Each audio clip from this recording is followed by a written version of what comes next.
Salam, selamat pagi dan salam sehat buat kita semua. Selamat berjumpa kembali di channel TBKK Zabita Tinabuna.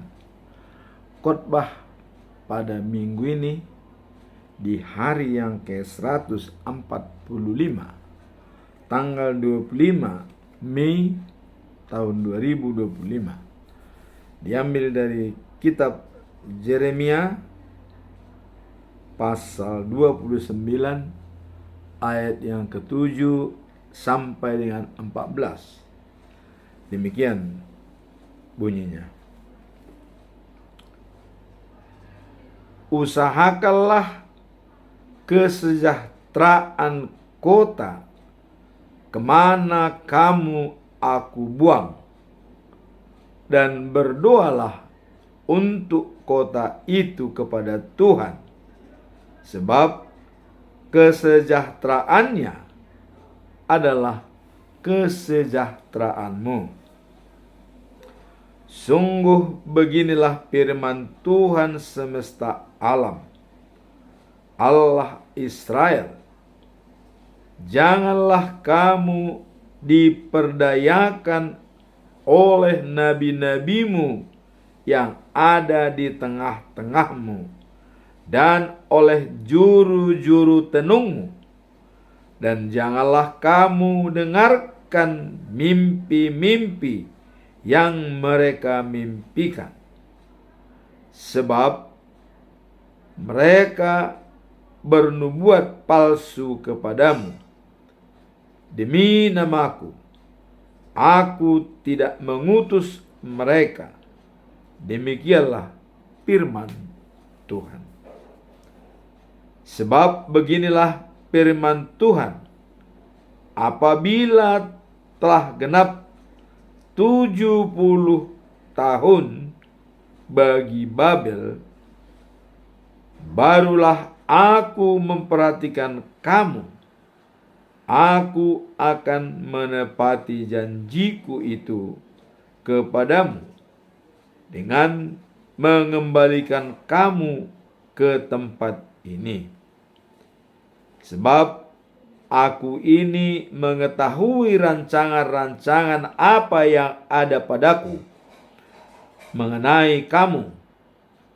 Demikianlah firman Tuhan, yaitu rancangan damai sejahtera dan bukan rancangan kecelakaan, untuk memberikan kepadamu hari depan yang penuh harapan.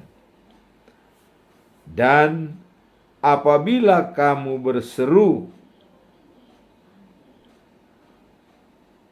dan datang untuk berdoa kepadaku, maka aku akan mendengarkan kamu.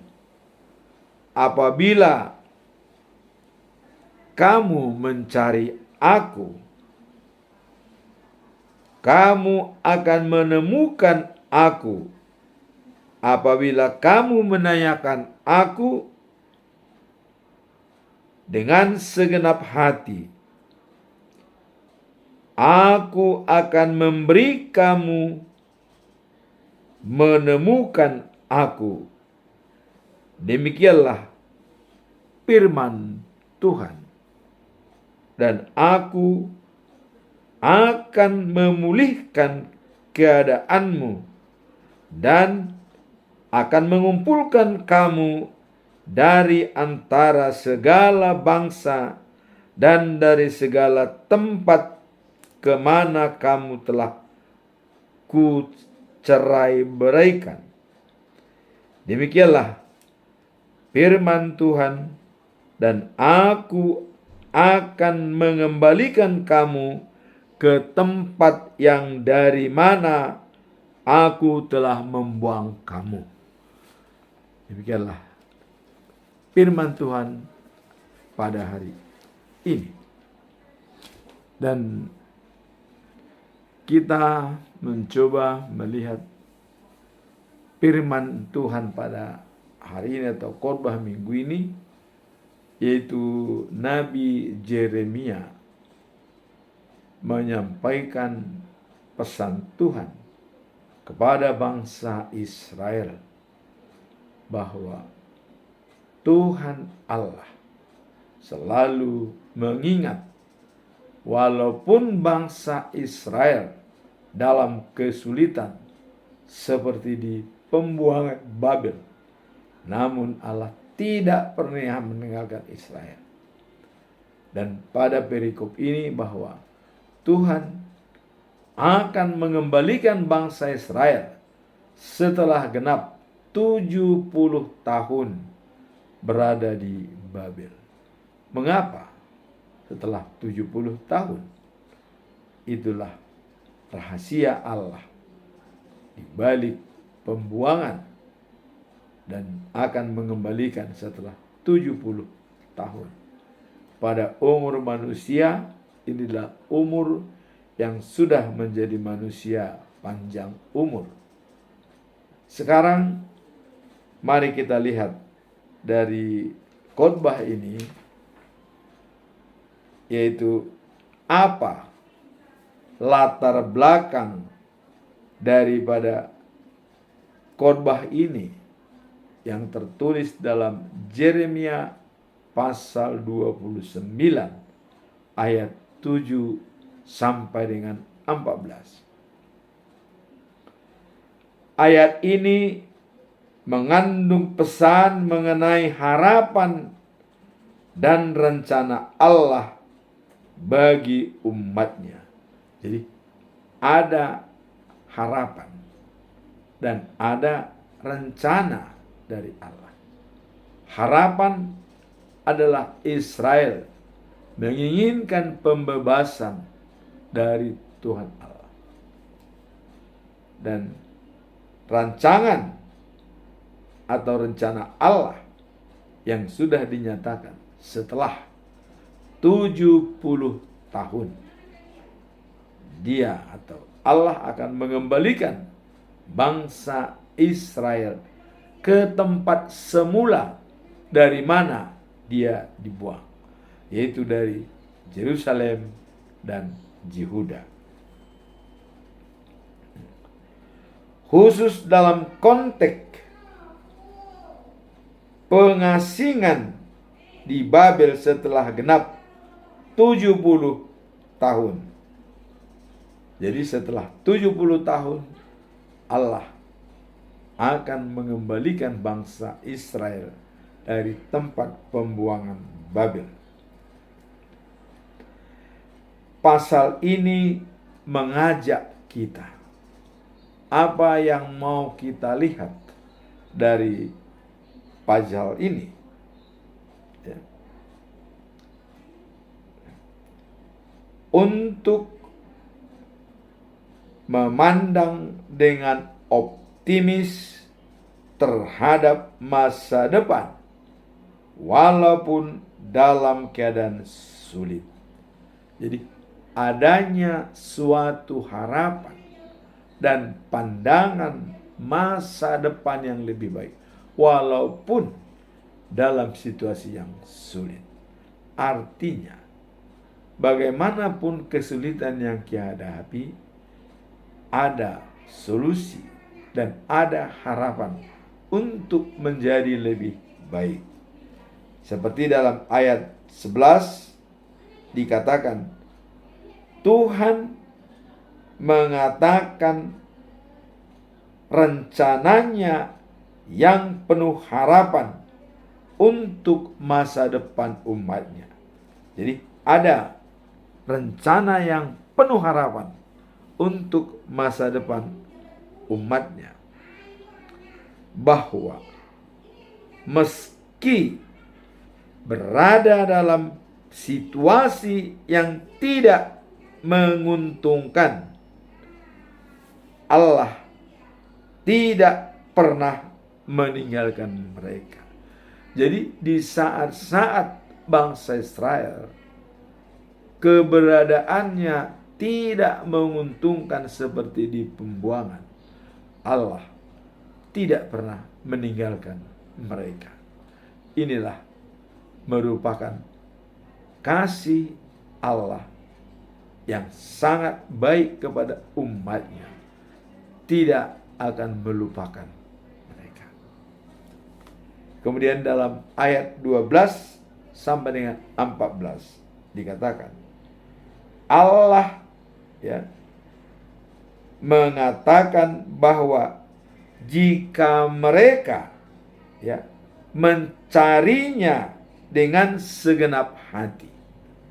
Artinya, jika umat Israel mencari Tuhan dan berbakti berdoa kepada Tuhan, di sini dikatakan bahwa maka Ia akan menemukan mereka dengan membawa mereka kembali ke tempat yang baik. Jadi Allah mengatakan, jika mereka mencari Tuhan dengan segenap hati, maka Allah membawa mereka ke tempat yang baik, yaitu seperti sebelumnya dibuang dari Yerusalem dan Yehuda. Itu adalah merupakan jaminan bagi bangsa Israel bila mereka mencari Tuhan dalam situasi yang sulit pun. Dalam ayat 7 dikatakan, Dia carilah kesejahteraan kota kemana aku mengusir kamu, dan doakanlah untuk kota itu kepada Tuhan, sebab kesejahteraan adalah kesejahteraanmu. Jadi dengan demikian Tuhan sudah menyatakan bahwa kemanapun kau berada, dimanapun kau sekarang dibuang, kamu harus peduli dengan kota tempat kamu berdiri. Doakan kota itu supaya sejahtera. Karena kesejahteraan kota, kamu akan mendapatkan juga kesejahteraan. Artinya di sini dikatakan, kalau istilah orang Minang, di mana bumi dipijak, di situ langit dijunjung. Artinya, dimanapun kita berada, selalu menghormati lingkungan dan mendoakan tempat kita supaya sejahtera. Artinya, bisa menjadi berkat bagi kita. Selalu kita minta berdoa kepada Tuhan. Inilah pesan dan latar belakang yang mau kita lihat dalam perikop ini. Jadi, pertama, doakan kota yang kamu tempati. Kemudian dikatakan, Tuhan mengatakan bahwa rancangannya yang penuh harapan untuk mencapai umatnya yang mengerikan, bahwa meski berada dalam situasi yang tidak menguntungkan, Tuhan tetap memperhatikan mereka. Nah, kemudian Allah menjanjikan bahwa jika mereka mencari Tuhan, Tuhan akan mengembalikan mereka ke tempat yang mereka tinggalkan dahulu, seperti Yerusalem dan Yehuda, di mana dibuang di Babel selama 70 tahun. Inilah latar belakang daripada perikop ini, bahwa Tuhan tetap setia untuk mendampingi bangsa Israel karena umat yang dikasihinya. Sekarang, apa tujuan daripada perikop ini? Dengan adanya latar belakang bahwa ayat ini mengandung pesan mengenai harapan dan rencana Allah. Apa tujuannya? Tujuan daripada perikop ini adalah untuk memberikan harapan dan bimbingan kepada umat Israel yang sedang berada dalam pengasingan di Babel. Jadi tujuannya adalah untuk memberikan harapan dan bimbingan kepada umat yang Israel di dalam pembuangan Babel. Artinya di dalam kesulitan tersebut Tuhan memberikan harapan dan bimbingan agar mereka tetap setia kepada Tuhan Allah. Kemudian Allah mengusahakan bahwa meskipun mereka berada dalam situasi sulit, Dia memiliki rencana yang baik untuk masa depan mereka. Jadi dalam rencana tersebut tadi kita lihat bahwa ada pesan daripada Tuhan. Di ayat 7, doakan kota yang kau tempati supaya ada kesejahteraan di kota itu. Karena kesejahteraan kota itu juga menjadi kesejahteraan. Nah, inilah untuk memberikan adanya harapan dan bimbingan daripada Tuhan Allah. Dimanapun kamu dibuang, kamu harus mendoakan kota yang kamu tempati. Kemudian dalam ayat yang 11 dikatakan, rancangan Allah kepada Israel bahwa Allah selalu bersama mereka. Jadi tidak pernah meninggalkan bangsa Israel. Selalu bersama dengan mereka. Dalam ayat 12 sampai 14 dikatakan, Allah menjanjikan bila mereka dengan segenap hati mengandalkan Tuhan, maka Tuhan akan memberikan kembali bagi mereka apa yang terbaik bagi Israel akan diberikan. Jadi dengan 3 poin ini sebagai tujuan daripada Tuhan Allah. Pertama tadi adalah berdoa di kota yang kamu tempati, baik itu dalam pembuangan yang terasa sangat berat, tetap berdoa. Kemudian rancangan Tuhan, rencana Allah untuk masa depan adalah sangat baik dan selalu bersama mereka. Nah, kemudian ada jaminan apabila selalu dekat dengan Tuhan dan mencari Tuhan, Tuhan akan memberikan jalan terbaik. Kemudian kalau boleh kita simpulkan, tujuan Allah untuk membuat Israel terbuang selama 70 tahun. Ini adalah akibat daripada perbuatan mereka sendiri yang kurang setia, bahkan menantang Tuhan. Kita melihat sejarah waktu Yeremia mengingatkan Zedekia supaya menyerah kepada bangsa Babel, supaya keluarganya dan para perwiranya selamat. Ini pesan dari Tuhan Allah, sampaikan kepada Zedekia. Tapi apa di pikiran daripada Zedekia? Dia merasa kuat. Dia seorang raja. Wah, bagaimana raja menyerah? Apa kata dunia? Inilah di pikiran daripada Zedekia. Ya.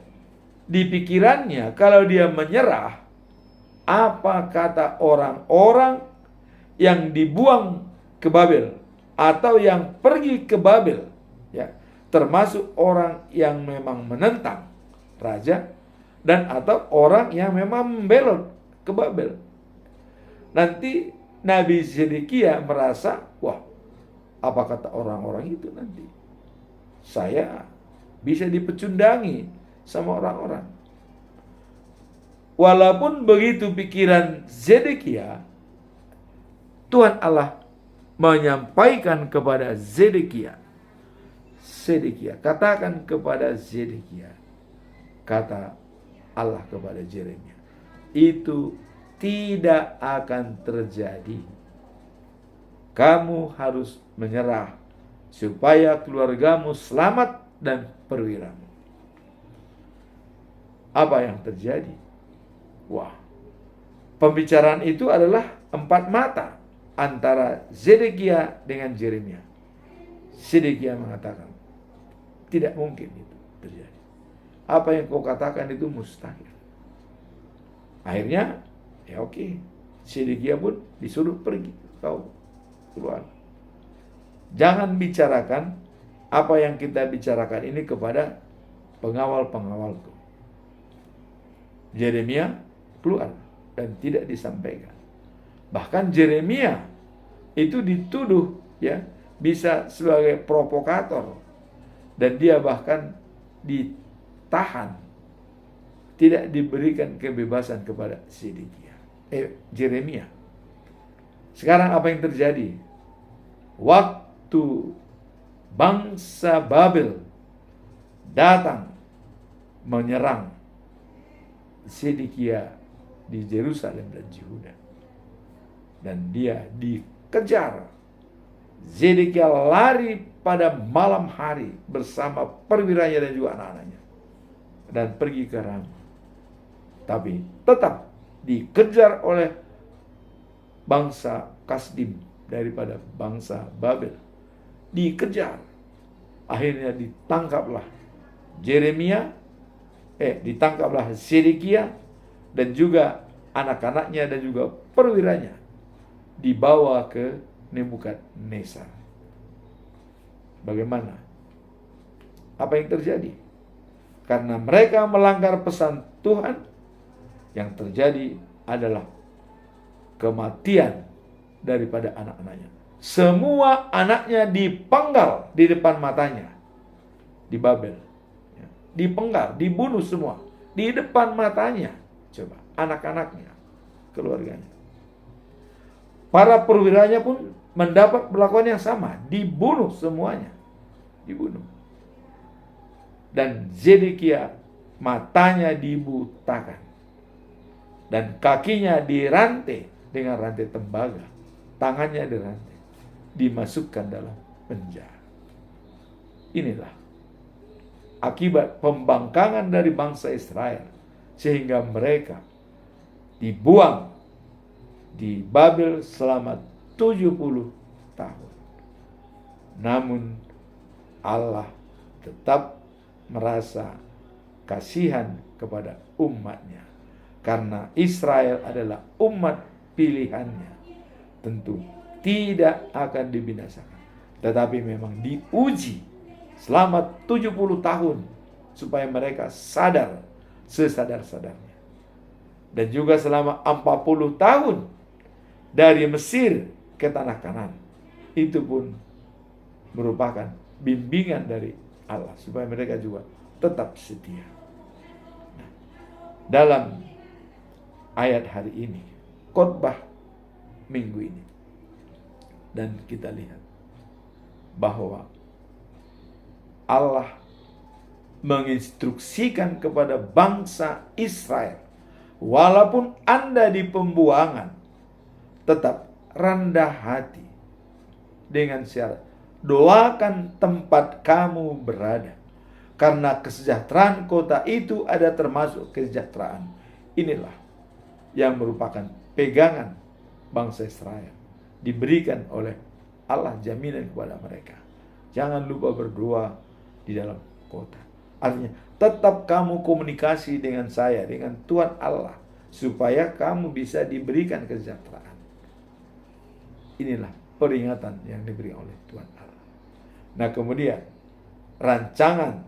rancanganku adalah untuk masa depanmu ada harapan. walaupun kau dibuang di Babel 70 tahun, saya ada waktunya untuk mengembalikan ke tempat di mana kamu waktu itu dibuang dari mana. Kalau kita lihat dalam ayat 12 sampai dengan 14 dikatakan, Allah menjanjikan bila mereka dengan segenap hati mengandalkan Tuhan. Jadi hanya permintaan Tuhan, bila mereka mengandalkan Tuhan dan mencari Tuhan, maka Allah akan mengembalikan mereka ke tempat semula dari mana mereka dibuang. Itulah tujuan daripada perikop ini. Dengan adanya masa lalu bagi bangsa Israel yang tidak mengacuhkan pesan daripada Allah, terjadilah mereka dibuang. Bahkan banyak raja-raja dibunuh oleh Babel. Sekarang apa pesan moral daripada perikop ini? Mari kita lihat. Setelah kejadian di pembuangan di Babel, kemudian Tuhan Allah tetap setia kepada mereka. Sebagai pesan moral yang mendalam dalam perikop ini adalah mengenai pentingnya mencari kesejahteraan bagi orang lain, serta keyakinan pada rencana Tuhan yang penuh harapan. Jadi kita harus tetap mencari kesejahteraan bagi orang lain dan juga bagi kita. Bukan hanya bagi pribadi, bagi orang lain juga. Mendoakan supaya sejahtera.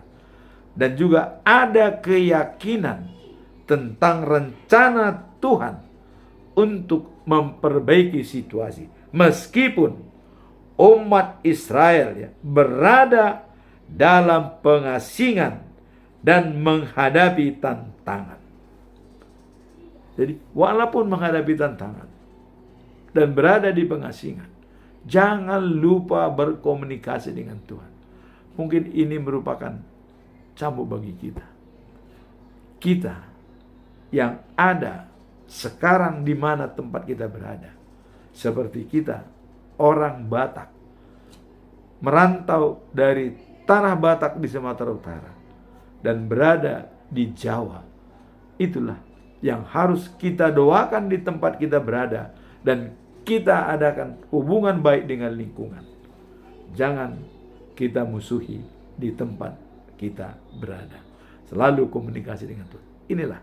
Dan sebagai pesan moral utama adalah kita diajak untuk aktif berdoa dan berusaha bagi kesejahteraan kota dan orang lain di mana kita berada.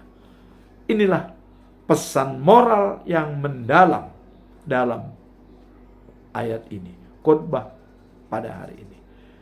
Kita harus berusaha mendoakan orang lain dan aktif berkomunikasi dengan Tuhan dan berusaha untuk kesejahteraan kota dan juga orang lain di mana kita berada.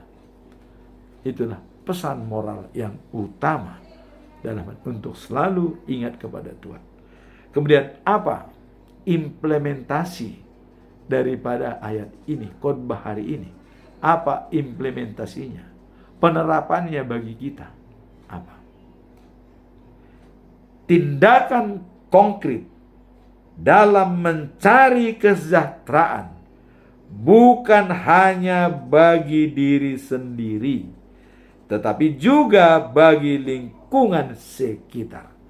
Jadi disinilah kebersamaan kita dalam hal mencari kesejahteraan.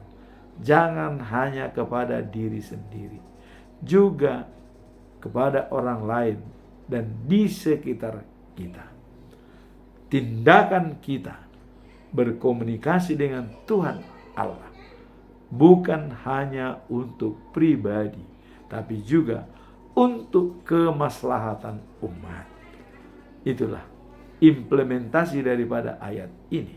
Dengan adanya kebaikan Tuhan kepada bangsa Israel yang mengembalikan dan menyelamatkan bangsa Israel, dan implementasi dalam diri masing-masing adalah tindakan nyata dan konkret untuk mencari kesejahteraan, bukan hanya pada diri sendiri, tapi juga kepada orang lain, dan kebersamaan yang diutamakan.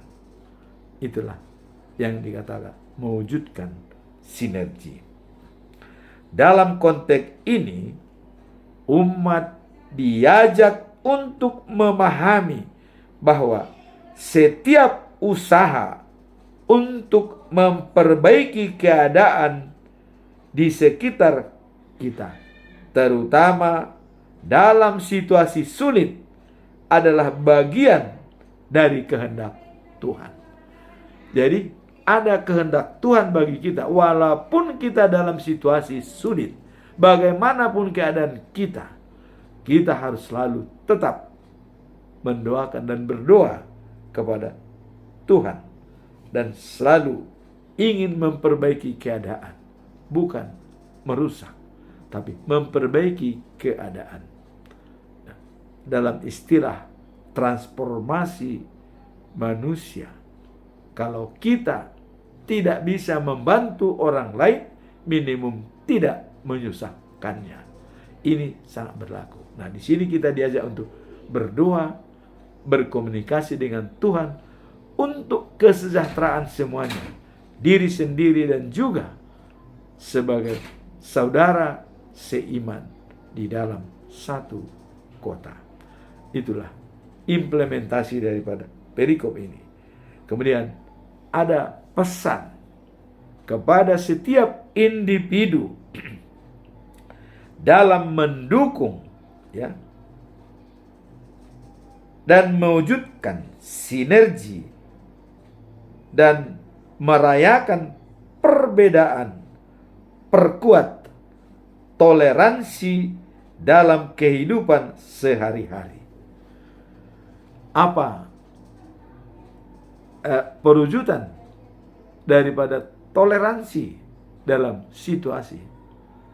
Simpati dan empati, ya, terhadap keadaan kita di mana kita berada. Harus ada perhatian yang simpati dan empati.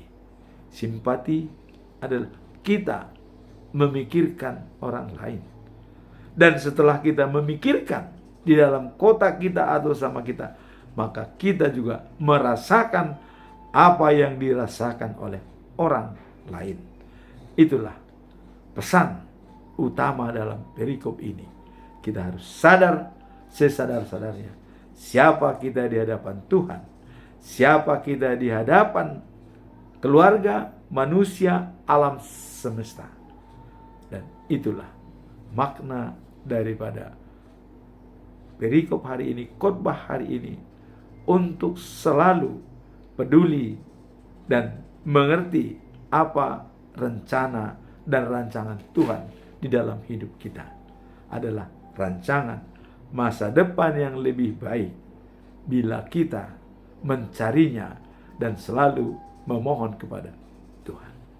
Semoga khotbah hari ini bisa menjadi pegangan bagi kita dalam kehidupan kita sehari-hari.